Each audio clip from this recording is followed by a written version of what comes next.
నమస్తే welcome to our channel. నేను ప్రియా కౌశిక్. జనవరి 4 శనివారం రోజున game changer pre release event రాజమండ్రిలో జరిగింది. ఈ విషయం మనందరికీ తెలిసింది. అయితే ఇందులో పవన్ కళ్యాణ్ స్పీచ్ ఉంది. అసలు పూర్తి వివరాల్లోకి వెళ్తే game changer pre release event కి AP deputy CM Pawan Kalyan గారు హాజరయ్యారు. అయితే పవన్ కళ్యాణ్ గారు 50 నిమిషాల పాటు స్పీచ్ ఇచ్చారనమాట. అందులో భాగంగా యువకుల్ని ఉద్దేశిస్తూ కొన్ని మాటలు మాట్లాడడం జరిగింది. ఆ మాటల్లోనే యువకులందరూ ఎంతో ఉత్సాహంగా ఉండాలని, స్టంట్స్ చేయాలని, యాక్టివ్‌గా ఉండాలి అని మాట్లాడారు. ఇదే ఇన్‌స్పైర్‌గా తీసుకొని యువకులు వెళ్ళే దారిలో స్టంట్స్ చేస్తూ యాక్సిడెంట్ అయి చనిపోయారు అని చెప్పేసి, ఇందుకు గాను పవన్ కళ్యాణ్‌ని అరెస్ట్ చేయాలి అని చెప్పి వైసీపీ అధికార ప్రతినిధి వెంకటరెడ్డి అంటూ ఉన్నారు.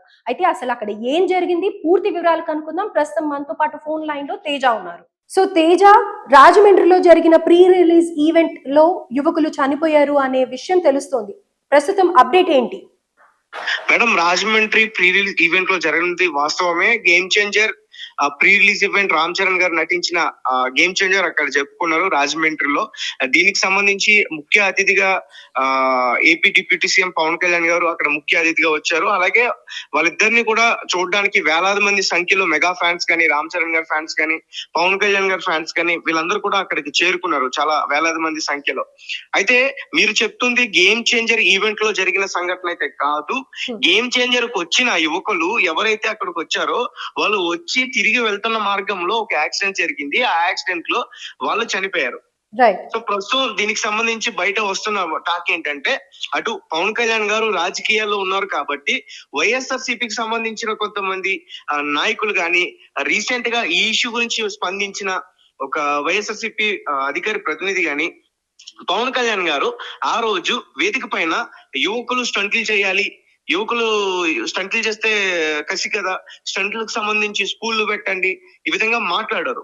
అంటే సినిమా రంగానికి సంబంధించి ఏమేమి కావాలో అవి కూడా నేర్పిస్తే, నైపుణ్యాన్ని ఇస్తే ముందుకు వెళ్తారు కదా. ప్రతి విషయాన్ని మాట్లాడారు. అంటే టెక్నికల్ గా సినిమాలో ఎట్లాంటి 24 క్రాఫ్ట్స్ ఉంటాయో దీనికి సంబంధించి పూర్తిగా ఆ విషయాలన్నీ కూడా ఆయన వివరించడం జరిగింది. అందులో భాగంగానే ఈ స్టంట్స్ గురించి కూడా మాట్లాడారు. ఇప్పుడు స్టంట్స్ అంటే కేవలం బైక్ మీద చేసే స్టంట్స్ అని, లేకపోతే నార్మల్ గా ఈ ఫైట్స్ కి సంబంధించి స్టంట్స్ గానీ, ఈ సీన్స్ ఉంటాయి దానికి, ఈ బైక్ సీన్స్, లారీ సీన్స్, ఇవన్నీ కూడా స్టంట్స్ అనే చెప్తారు అందరూ కూడా. సో అంటే ఈ దీన్ని వీళ్ళు వైఎస్ఆర్సీపీకి సంబంధించిన వాళ్ళు ఎలా తీసుకున్నారంటే, బైకుల మీద స్టంట్లు చేయమని చెప్తున్నారు పవన్ కళ్యాణ్ గారు, బైకుల మీద సైలెన్సర్లు తీసి తిరగండి అని చెప్తున్నారు పవన్ కళ్యాణ్ గారు. ఇది అసలు పద్ధతేనా అని చెప్పేసి మాట్లాడుతున్నారు. కానీ నిజానికి ఆయన వేదిక పైన మాట్లాడింది అది కాదు. బట్ ఏదేమైనప్పటికీ దీన్ని ఎలా తీసుకెళ్తున్నారంటే, గేమ్ చేంజర్ ఈవెంట్ కి వచ్చిన యువకులు వెళ్తుంటే చనిపోయారు, తిరిగి వెళ్తుంటే చనిపోయారు. దీనికి కారణం పవన్ కళ్యాణ్, రామ్ చరణ్ గారే. వాళ్ళిద్దరిని అరెస్ట్ చేయాలి, లేదా పవన్ కళ్యాణ్ గారిని అరెస్ట్ చేయాలి. సో ఈ విధంగా మాట్లాడుతున్నారు. ఎందుకంటే దీనికి కూడా ఒక లాజిక్ ని కూడా యాడ్ చేస్తున్నారు. అంటే రీసెంట్ గా తెలంగాణలో సంధ్యా థియేటర్ లో ఒక దుర్ఘటన జరిగింది. అది అందరికీ తెలిసిందే. రేవతి అనే మహిళ సినిమా చూడడానికి వచ్చి అక్కడ చనిపోయింది. చనిపోయినప్పుడు ఆ కేసు కాస్త అల్లు అర్జున్ గారి మెడకు చుట్టుకుంది. అందరికీ తెలుసు, ఆయన ఒక రోజు పాటు జైల్లో ఉన్నారు.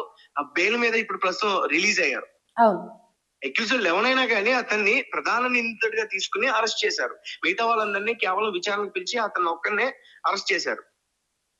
సో పవన్ కళ్యాణ్ గారిని, రామ్ చరణ్ గారిని అరెస్ట్ చేయాలి అని చెప్పేసి కొంతమంది వైసీపీకి సంబంధించిన వాళ్ళు ఎక్స్ అకౌంట్ లో పోస్టులు పెట్టడం గానీ, ఈ ఫేస్బుక్ లో పోస్టులు పెట్టడం గానీ, సో ఈ విధంగా చేస్తున్నారు. అంటే ఇప్పటి వరకు అయితే వాళ్ళకి సంబంధించి ఎటువంటి సమాచారం అయితే రాలేదు. వాస్తవమే. ఓకే, ఎంతమంది యువకులకి యాక్సిడెంట్ అయింది, దుర్మరణం చెందింది ఎంతమంది? రైట్ మేడం, ఒక ఎగ్జాక్ట్ గా తెలియట్లేదు. అంటే ఒక గ్రూప్ వెళ్ళింది, ఒక బైక్ అయితే యాక్సిడెంట్ అయింది. ఇద్దరికి ప్రాణాపాయం లేదు, ప్రస్తుతం వాళ్ళు ట్రీట్మెంట్ తీసుకుంటున్నారు. అలాగే ఒక అబ్బాయి అయితే మాత్రం మృతి చెందాడు. వాళ్ళ పేరెంట్స్ అయితే మాత్రం చాలా బాధపడుతున్నారు.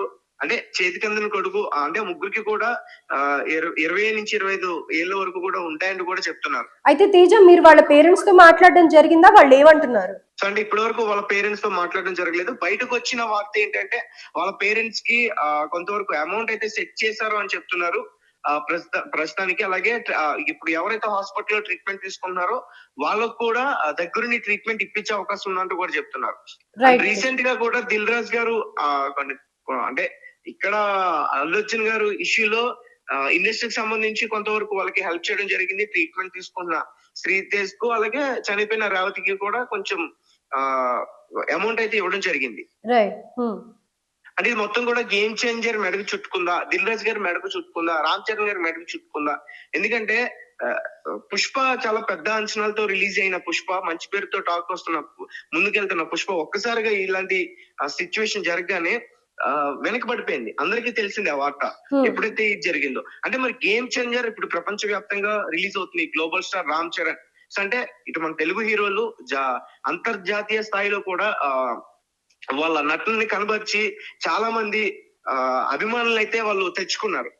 మరి ఇప్పుడు ప్రపంచ వ్యాప్తంగా రిలీజ్ అవుతున్న గేమ్ చేంజర్ ఇదేమైనా ఈ యొక్క ఇన్సిడెంట్ ఏమైనా మైనస్ అవుతుందా? ఈ సైలెన్సర్ తీసేసి బైక్లు నడపడం ఎంతవరకు కరెక్ట్ అని చెప్పేసి చాలా మంది మాట్లాడుతున్నారు. అంటే ఈ వార్త మరి సర్కిల్ చేసి దీన్ని ఒక పెద్ద మచ్చగా చూపించి కావాలని దీన్ని అంటే రిలీజ్ అయ్యే వరకు కూడా ఎవరైనా సర్కిల్ చేసే ప్రయత్నం చేస్తారా? ఓకే. సో ఒకవేళ నిజంగా అదే అయితే కాస్త మైనస్ అయ్యే అవకాశం ఉంది. అండ్ ఇంకొకటి ఎప్పుడైతే పుష్ప సంబంధించి ఆ రోజు అట్లా జరిగిందో దాని తర్వాత ఇక్కడ ప్రభుత్వం కొన్ని నిర్ణయాలు తీసుకుంది. సినిమాకి సంబంధించిన ప్రొడ్యూసర్లతో గానీ అటు సినిమా హీరోలతో గానీ బెనిఫిట్ షోలు ఉండవు అనే విషయాన్ని కూడా చెప్పింది. మరి ఇలాంటి ఇన్సిడెంట్ జరిగింది కాబట్టి అంటే ప్రీ రిలీజ్ ఈవెంట్ కే ఈ విధంగా ప్రవర్తించడం, సో యువత ఈ విధంగా ప్రవర్తించడం, వాళ్ళ గాయాలు పాలవడం, ఒక పక్క ప్రాణం పోవడం. సో దీనికి సంబంధించి మరి అక్కడి ప్రభుత్వం బెనిఫిట్ షోలు కూడా ఏమైనా జాగ్రత్తలు తీసుకుంటుందా అనేది కూడా చూడాలి. అంటే ఇప్పటి వరకు అక్కడ బెనిఫిట్ షోల గురించి డిస్కషన్ రాలేదు. బట్ ఇక్కడ తెలంగాణలో మాత్రం బెనిఫిట్ షోలు క్యాన్సిల్ చేశారు. సో గేమ్ చేంజర్ బెనిఫిట్ షోలు ఉంటాయా ఉండవా? ఒకవేళ ఉంటే అక్కడ ఎటువంటి జాగ్రత్తలు తీసుకునే అవకాశం ఉంటుంది? దట్ ఖచ్చితంగా కొంతమంది ఏం చెప్తున్నారంటే బెనిఫిట్ షోలు ఉంటాయి. ఎందుకంటే అక్కడ పవన్ కళ్యాణ్ గారు ఉన్నారు డిప్యూటీ సీఎం గా, ఆయన రామ్ చరణ్ గారికి స్వయన బాబాయ్ కాబట్టి ఆయన ముందు చూసుకుంటారు అంటారు. ఒకవేళ నిజంగానే ఆ విధంగా చూసుకుంటే ఖచ్చితంగా పవన్ కళ్యాణ్ గారికి ఈ విషయంలో రిమార్క్ వచ్చే అవకాశం ఉంది. Right. Thank you Teja. Thank you madam. So right, ఇదంతా